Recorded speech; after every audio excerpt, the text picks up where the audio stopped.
आज हम एक ऐसी तकनीक के बारे में बात कर रहे हैं जो धीरे धीरे हमारे शॉपिंग के अनुभव का हिस्सा बनती जा रही है।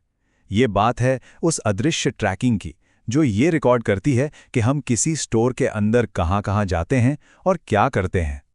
देखिए, हमारा मकसद किसी को डराना बिल्कुल नहीं है। हम बस ये चाहते हैं कि हम सब जागरूक रहें, शांत रहें और सुरक्षित रहें। क्योंकि जब हम ये समझते हैं कि कोई टेक्नोलॉजी कैसे काम करती है, तो हम बेहतर फैसले ले पाते हैं। तो सवाल ये उठता है कि क्या शॉपिंग अब वाकई में एक प्राइवेट एक्सपीरियंस है? सोचिए, पहले दुकानें बस दुकानें होती थीं, पर अब वो वेबसाइट्स की तरह ही हमारे व्यवहार को समझ रही हैं और ट्रैक भी कर रही हैं। तो चलिए समझते हैं कि ये सब हो कैसे रहा है। तो सबसे पहले आइए ये समझते हैं कि ये जो अदृश्य ट्रैकिंग है, ये आखिर काम कैसे करती है। ऐसी कौन सी टेक्नोलॉजी है जो हमारे हर कदम का एक पूरा मैप तैयार कर देती है। इस पूरी ट्रैकिंग के सेंटर में है एक चीज जिसे कहते हैं रिटेल हीट मैप। आप इसे ऐसे समझ सकते हैं कि ये दुकान के अंदर हमारे कदमों की एक कहानी है जो रंगों में दिखाई जाती है। ये मैप रिटेलर्स को बताता है कि कौन सी जगह पॉपुलर हैं और कौन से कोने खाली पड़े हैं। तो ये डेटा आता कहाँ से है? इसके लिए 4 मेन टेक्नोलॉजी काम करती हैं।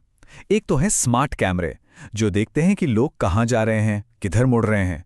फिर अगर फ़ोन का वाईफाई या ब्लूटूथ ऑन है, तो स्टोर के सेंसर हमारे फ़ोन के सिग्नल से लोकेशन का पता लगा लेते हैं। इसके अलावा शेल्फ पर भी सेंसर लगे होते हैं, जो ये देखते हैं कि किस प्रोडक्ट को कितनी देर तक देखा गया। और आखिर में जब हम पेमेंट करते हैं, तो हमारी खरीदारी को हमारे पूरे स्टोर के पैटर्न से जोड़ दिया जाता है। अब ये सारा डेटा एक रंगीन मैप पर उतारा जाता है।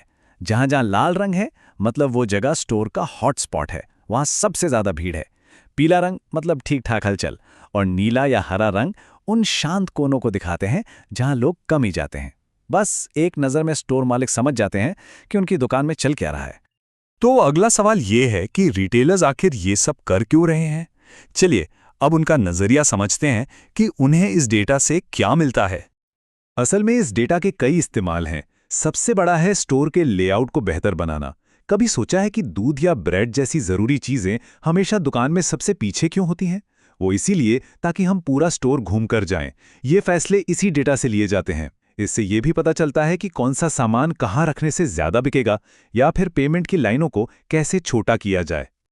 एक बहुत अच्छी बात है जो इस पूरे बदलाव को समझाती है कि रिटेलर्स अब दुकानों को शेल्फ वाले डेटा सेंटर की तरह देखते हैं।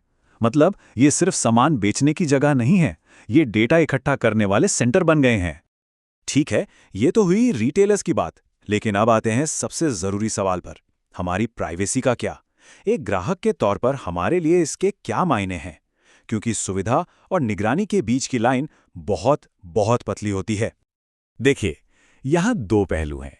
एक तरफ रिटेलर्स हैं जो कहते हैं कि ये सारा डेटा एनोनिमस है, यानी इससे किसी की पहचान पता नहीं चलती और इसका मकसद सिर्फ शॉपिंग के अनुभव को बेहतर बनाना है।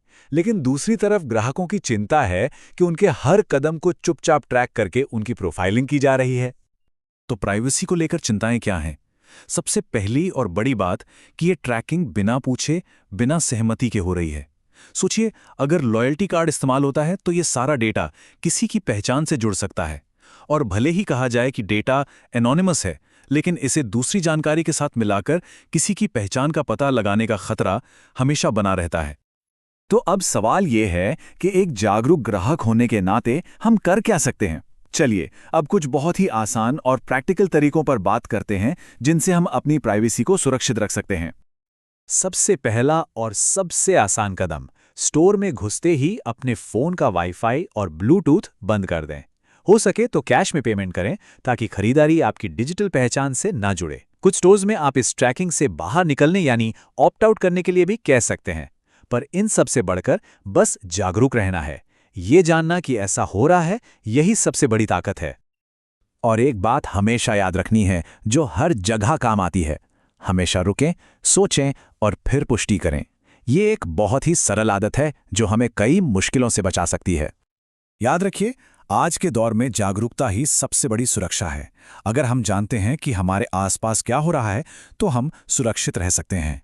देखिए, हमारा मकसद किसी भी टेक्नोलॉजी से डरना नहीं है, मकसद है जानकारी रखना और सतर्क रहना। तो अंत में बस ये सवाल रह जाता है कि दुकान हमें भले ही खरीदारी की जगह लगे, पर उसके सेंसर के लिए हम क्या हैं?